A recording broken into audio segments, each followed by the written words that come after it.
I still remember stepping out of Nukatosi Airport and tasting air so clean it rang. Powder snow in the streetlights, the hush of winter, and the trains running with the steady confidence only Japan pulls off.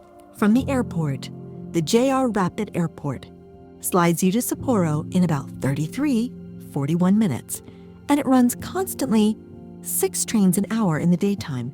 It's the fastest way to start, and I always use it. If you're hopping around Greater Sapporo and Otaru, get a Kitaka IC card or JR Hokkaido's prepaid card. It works on JR trains in the Sapporo area, including Otaru and subways or buses in town. Just tap and go. I land, step out, and the cold is clean and sharp like a bell. I keep it simple. Airport to Sapporo, drop my bag, and start with the heart of the city, Odori Park. In winter, the park is a long ribbon of snow, with families taking photos, kids kicking powder, and couples sharing hot drinks. If your dates line up with the snow festival, the same park turns into a glowing gallery after sunset, giant sculptures, soft light, and a happy crowd that moves at walking speed. No ticket, no rush, just wander. For lunch, I keep it budget. Sapporo miso ramen or soup curry. One steaming bowl and you're reset for the day. I always choose a small place with fogged windows and a line of locals. Simple rule, great results. Afternoon is for easy warm stops. The red brick, former Hokkaido government office, is a quick photo and a nice way to feel the city's history.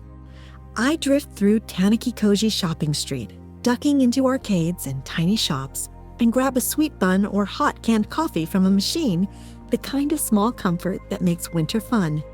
As the sky turns blue-gray, I go for a night view. Mount Moiwa is my favorite, a gentle ride up and the city spreads like a blanket of stars. No need to overthink it. Check the weather, go if it's clear, and let the cold bite your cheeks while you take it in. Dinner is casual, grilled fish, croquettes, or a second bowl of noodles because it's winter and who's judging? Where I sleep, a basic business hotel or a clean hostel near Sapporo Station, close to food, close to trains, easy. I keep day 2 slow and local. Hokkaido rewards patience. After a simple convenience store breakfast, I head to Hokkaido Shrine in Maruyama Park. The path is lined with snow-dusted trees, and the world's volume drops. Oh, clap, breathe. The quiet here is different. Back in the city, I wander Nihon Market or a small seafood spot. You don't need to splurge. A modest bowl of fresh seafood rice or a grilled fish set is delicious and filling. If you're more of a sweets person, Shiroi Koibito cookies and hot chocolate do the trick. Afternoons get cold, so I pick one indoor stop. The Sapporo Beer Museum is an easy one, a short look at beer history and a tasting if you want. Or choose a cozy cafe and watch the snow from a warm chair. Hokkaido turns anyone into a poet. When night comes, I let the city do the work. If it's festival week, Susukino's ice sculptures glow like frozen fireworks. If not, I choose a small izakaya and keep it simple. Hot steak, fried chicken, pickles, and stories with friends. Winter here makes ordinary food feel special. Budget tip for Sapporo: breakfast from a bakery or convenience store. One sit-down meal, one snack. Your wallet stays calm, your energy stays high. Day 3 is the seaside day. The ride to Otaru is short and easy, no planning stress. I love sitting by the window and watching the ocean appear. Otaru is small enough to explore on foot, and that's the joy of it. The Otaru Canal is the first stop. Snow drifts on the warehouse roofs, gas lamps glow in the afternoon, and everything slows down. I stroll along the water and then wander into the old merchant streets. Sakamachi has glass shops, a music box museum, and the kind of nostalgic storefronts that make you feel like you've stepped into a postcard. It's touristy in parts, but if you take your time, you'll find quiet corners and older shops that still feel local. I always treat myself to Lite-O. Their double fromage cheesecake is famous for a reason. Find the main store, head up to the little viewing space, then sit with a slice and a hot drink. You've earned it. If you're visiting in early February, stay until evening. Otaru Snowlight Path is simple and beautiful. Hundreds of tiny snow candles flicker along the canal and the old railway line. It's not loud or flashy, just calm, gentle light. You don't need a schedule. You don't need a ticket. You just need warm gloves and time. Then I ride back to Sapporo, full and content. Dinner can be as humble as convenience store oden hot broth with tofu and daikon, or as hearty as another ramen. In Hokkaido, simple tastes better than fancy. On day 4, I trade city snow for mountain snow. Niseko looks like a postcard, wide slopes, powder that floats, and Mount Yote watching from the distance like a quiet giant. Getting there is easy by bus or train. Don't worry about the details. Everything is well signposted in winter. If you ski or snowboard, this is your day. You don't have to be an expert. The beginners areas are friendly. Rentals are straightforward, and instructors speak enough English to get you moving safely. A few runs in soft snow and you'll understand why people talk about Niseko like it's magic. If you don't ski, I still say go. Take a snowshoe walk, join a gentle snowmobile tour, or simply cafe hop in Hirafu Village and watch the mountains breathe. The best part, no matter what you do, is the onsen at the end. Sitting in a steaming outdoor bath while snow falls around you is the purest winter joy I know.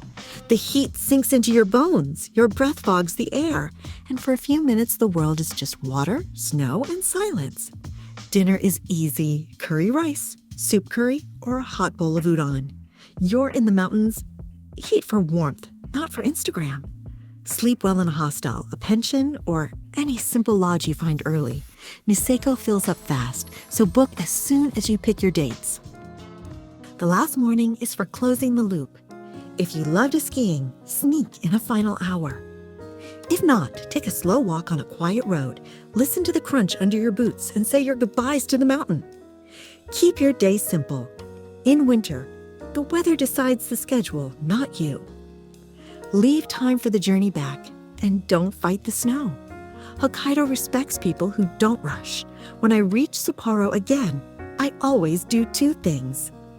I grab 1 more bowl of soup curry because 1 is never enough, and I pick up small gifts. A box of cookies, a packet of instant soup curry for home, maybe a cute charm from a shrine. Nothing heavy. Just a reminder that cold places can make warm memories. Here's the way I keep costs steady without spreadsheets. Sleep smart, business hotels or hostels near stations. Clean, warm, and close to food.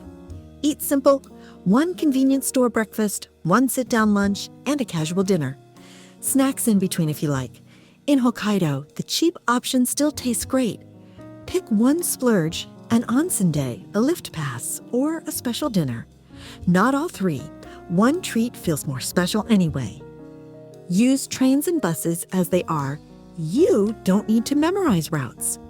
Stations have English signs, staff are kind, and everything runs often enough that you can relax. Cash plus card. Carry a little cash for small shops and shrines. Cards work in most places. Layers solve everything. A good base layer, warm socks, gloves, and a hat keep you moving. And moving keeps you warm. Sapporo gives you the city comfort, parks, markets, warm shops, and lights. Otoro gives you old world charm and the kind of winter evening that feels like a storybook. Niseko gives you the mountain, whether you ski or just soak in onsen steam. Together, they fit into 5 days without rushing, and they show you 3 sides of Hokkaido that balance each other: city, coast, and alpine. If you try to add too much, another city, a long detour, you'll spend your trip worrying about schedules. Keep it to these 3, and you'll have time to stand still, which is the best way to experience snow. I've done this winter run more than once, and every time I come back with the same feeling. Hokkaido doesn't ask you to be an expert traveler. It asks you to slow down, to notice the way snow softens sound, to let hot soup and warm baths do their quiet work. 5 days are enough to understand the rhythm. Sapporo lights you up, Botaru slows you down, and Niseko clears your head. If you're going this year, keep it simple. Pack warm clothes, follow this outline, and leave space to be surprised. In Hokkaido, the best plans are the ones with room for snow. That's the trip. Easy, warm, and unforgettable.